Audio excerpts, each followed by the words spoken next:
اعوذ باللہ من الشیطان اللعین الرجیم بسم اللہ الرحمن الرحیم الحمد للہ رب العالمین والصلاة والسلام علی اشرف الانبیاء والمرسلین. اما بعد، عزیزان گرامی قدر، آج پھر آپ کی خدمت میں آپ کی مشکلات اور ان کا حل لے کر حاضر ہوئے ہیں. آج جس مشکل کے اوپر ذکر کریں گے یا آج جس مشکل کا حل بیان کریں گے وہ ہے جنات کے حوالے سے. عموماً یہ پوچھا جاتا ہے کہ ہمارے گھر میں جنات ہیں یا جنات کسی کو تنگ کرتے ہیں یا کوئی جنات سے بہت زیادہ ڈرتا ہے. تو عزیزان گرامی قدر، اس سے پہلے کہ میں آپ کو اس کے لیے وظیفہ بتاؤں، عمل بتاؤں، کچھ چیزیں ذہن میں رکھیں کہ گھروں کو زیادہ دیر خالی نہ چھوڑا کریں، کیونکہ روایات میں موجود ہیں کہ جو گھر زیادہ عرصے تک خالی رہتے ہیں ان میں جنات آ جاتے ہیں.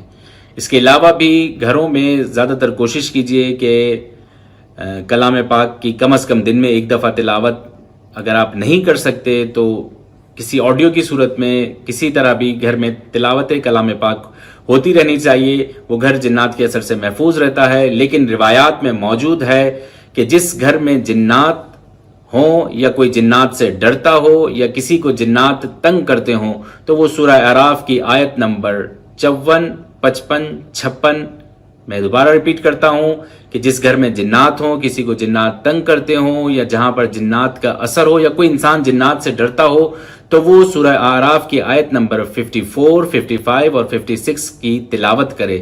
یہاں تک روایات میں موجود ہے اگر تلاوت نہیں کر سکتا تو وہ لکھے، اور اگر لکھ بھی نہیں سکتا تو وہ یہ 3 آیات لکھی ہوئی اگر اپنے پاس رکھے تو اس گھر سے تو جنات کا خاتمہ ہو جائے گا. اس کے علاوہ اس کا جنات سے اگر کسی کو ڈر لگتا ہے تو وہ ڈر ختم ہو جائے گا اور پھر اسے جنات کوئی تکلیف نہیں دیں گے.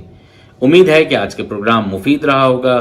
دعا گو کہ مالک دو جہاں ہماری تمام تر مشکلات کو حل فرمائے. والسلام علیکم ورحمۃ اللہ وبرکاتہ.